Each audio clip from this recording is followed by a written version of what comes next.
पाक फौज में शमूलियत जो बेहतरीन मौक़ो।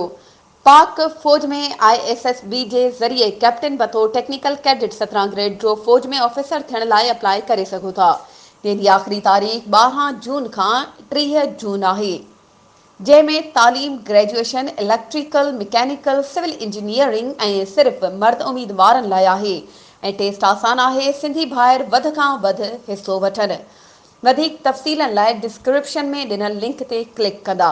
ऐं सेकेंड लेफ्टिनेंट हिकु प्रोबेशन पीरियड वारो उहिदो आहे जेको सिर्फ़ इंटरमीडिएट खां पोइ हासिल करे सघिजे थो, जंहिंजे दौरान बहितरीन अस्पतालुनि में इलाज सां गॾोगॾु बहितरीन पघार ॾींदा आहिनि।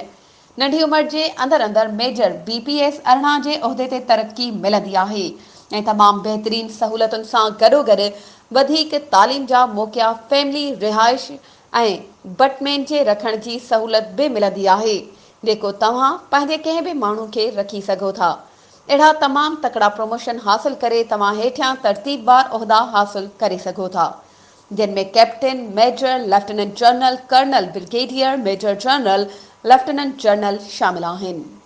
वधीक ख़बरुनि ऐं अपडेट्स जे लाइ असांजे चैनल खे सब्सक्राइब कयो ऐं हा, बेल आइकन खे प्रेस करणु न विसारिजो त जीअं असांजी हर नई अचण वारी वीडियो तव्हां ताईं पहुची सघे।